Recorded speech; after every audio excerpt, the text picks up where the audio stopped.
What are some examples of high quality parent involvement at the school? So I would say I have parents at one of my schools that will, like I had a parent that called me and wanted to know about A through G requirements, which is not a typical phone call I get in K through 8. But they did want to know that, and this was for a fifth grader, so that told me they were really interested in that. Luckily, there was a college night coming up, and I was able to get them really involved in that. So I'm always impressed with parents that are thinking ahead. I don't get that all the time. So they're really thinking years ahead. So they're really trying to prepare their students. Um, Other parents, I think, I can't think of a specific case, but just in general, parents that will call me and they're worried about their child and they want to know, what's available for them. I just want to, I want them to be okay. And so I get that a lot. So that shows me that they're very involved.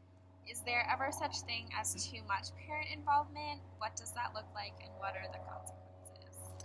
I do think there is something to be said about that. I think that children need to be taught resiliency, which means that children do have to fit in sometimes in their environment.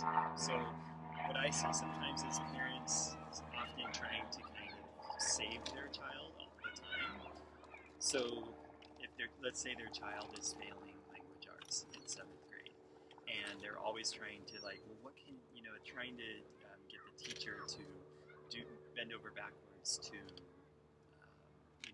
make it better for them.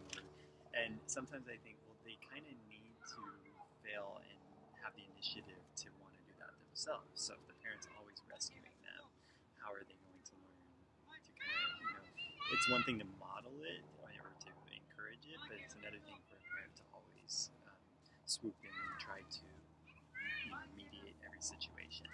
So I'm a believer in, somewhat a believer in natural consequences and in children building resiliency and having their own initiative. So I think I would say that when parents overly try to rescue their children, I think that's a little too much involvement. But I don't think a parent being involved in their child's education is over involvement.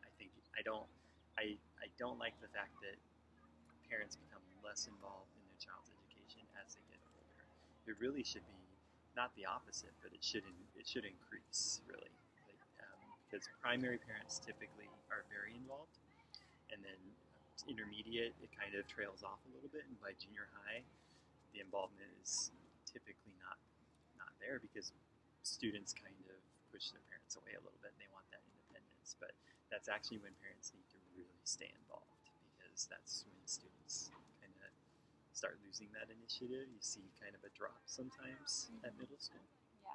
That was a long answer to that question. No, that was a great answer. Okay. It makes sense, yeah. And I think that's definitely good for us as school counselors to kind of be informed about and to know, how to be able to keep parents informed of that. Mm-hmm. Yeah, it completely makes sense.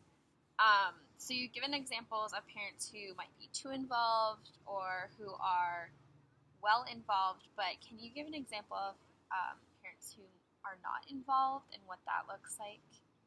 Well, I think that's it's that balance I was talking about. So, like I said, I believe in resilience and natural consequences, but when I say that, I mean support. And so, where I see a problem is when children are almost like too independent, they're made to be too, it's kind of like sink or swim, and there's no lifeboat there to help you out if you get in trouble. And so, where I do think parents can be too involved by saving their child all the time, then I see the opposite, where there's no help there, there's no modeling, there's no